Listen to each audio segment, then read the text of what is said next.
There is a phrase in English which, when we do not understand something and goes beyond our comprehension, we say, God knows. In other words, what we really mean is that we cannot understand it, we cannot comprehend it, we cannot fathom it, and we leave it in God's hands. Only God knows, we do not know. Today, on Good Friday, I would like to use this phrase in a totally different sense, in the sense that God does know. And the reason is, not only because God is all-powerful, not only because God is almighty, but because God, revealed in Jesus, is a God of love. No greater love does anyone have for another than that a person is willing to lay down their lives for their friends. And today, the Lord has laid down His life for the whole of humanity, not for a select group of people. I want to use this phrase, God knows, as the theme of my homily, and I want to take it on three levels as applicable to three individuals within the gospel and a little outside. The first person I want to apply this phrase to is Jesus Himself. We read from the Gospel of John the whole passion narrative.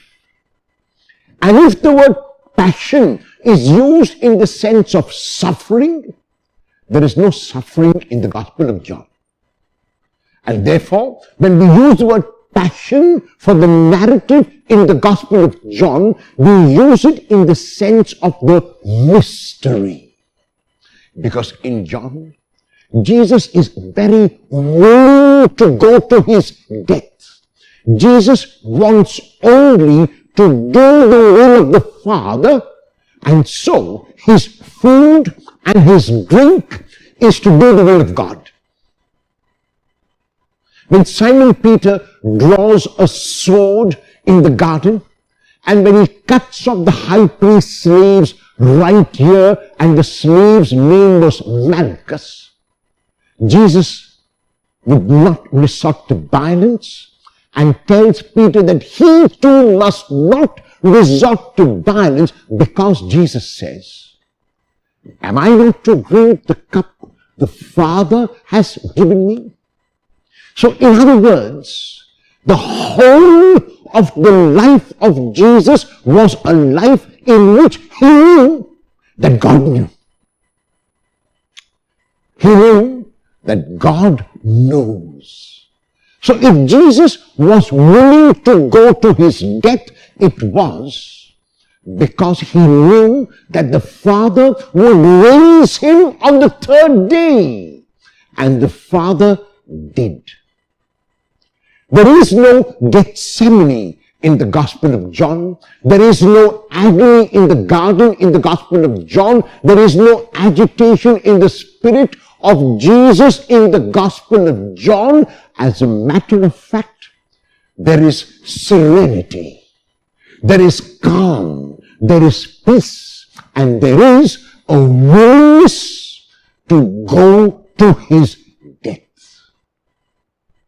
When the arresting party comes to arrest Jesus in the garden, He does not run away, He does not hide, but He gives Himself up. And He gives Himself up by revealing Himself as the I am.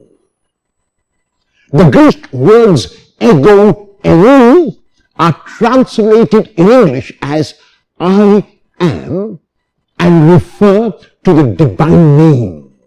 The same name which God gave to Moses in Exodus chapter 3 verse 14, before Moses could be sent out to the Israelites. And when he asked God for a name, that was the name God revealed.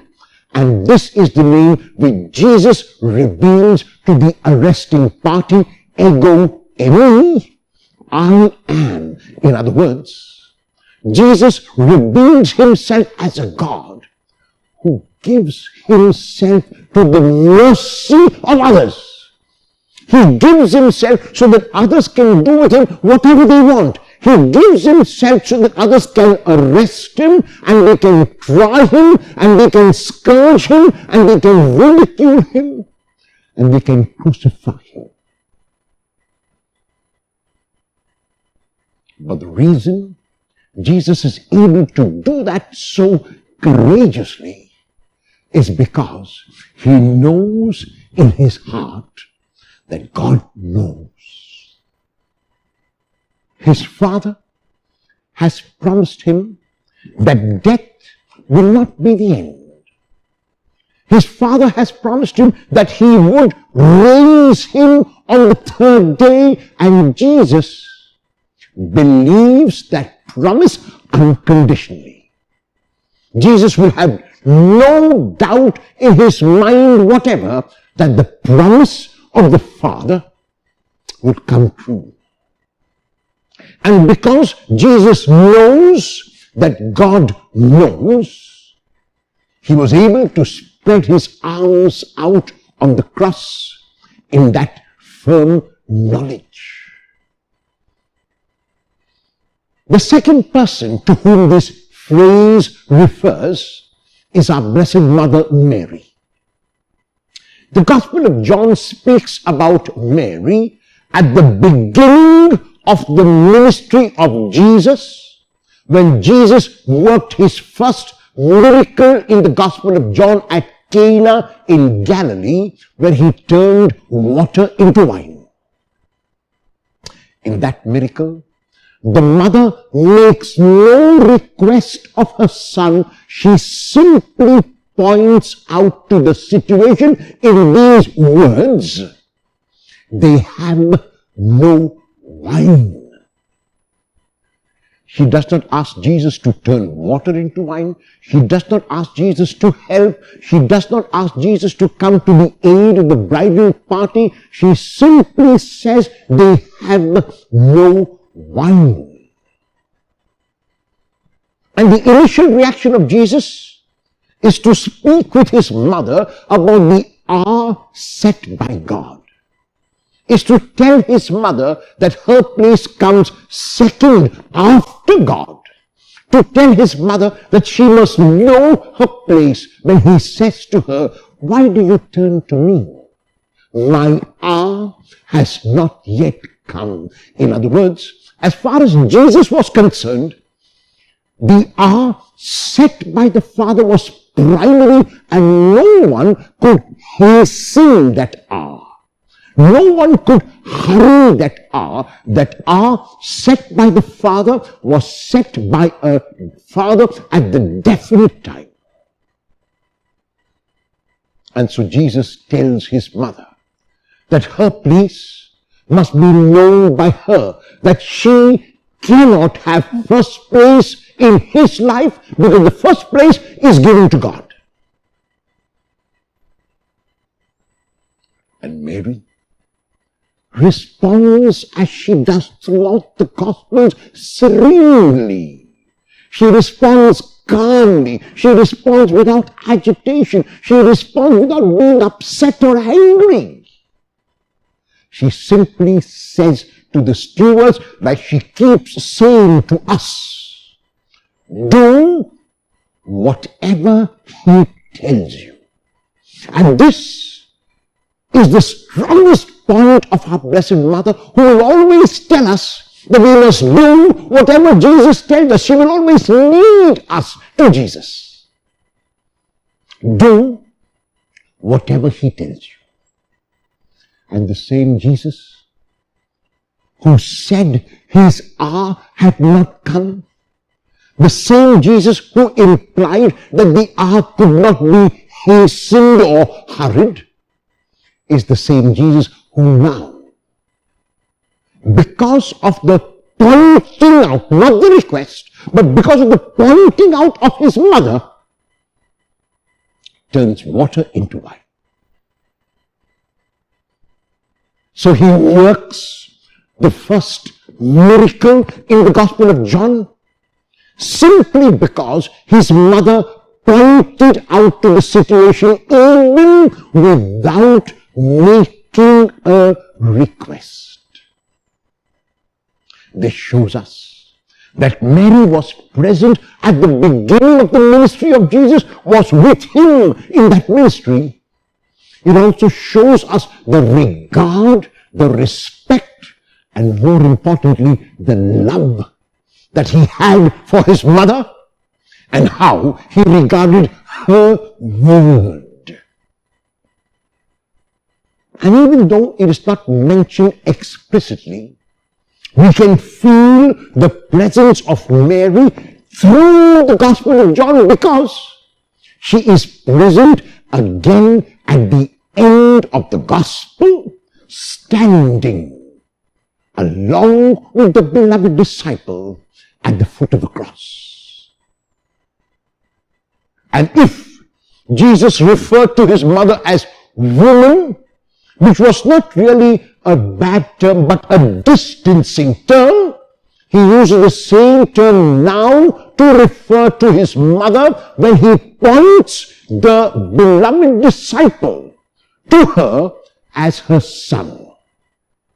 When he says to her, woman, this is your son, and to the beloved disciple he says, this is your mother. And the consequence of the beloved disciple hearing the words of Jesus is that the beloved disciple took the mother of Jesus into his own home. The beloved disciple is anyone who loves Jesus, not merely a historical figure. And so if we profess to love Jesus, we are being invited to take Mary into our own home. And the consequence of taking Mary into our home is that she will keep pointing out to Jesus when our lives have been wine.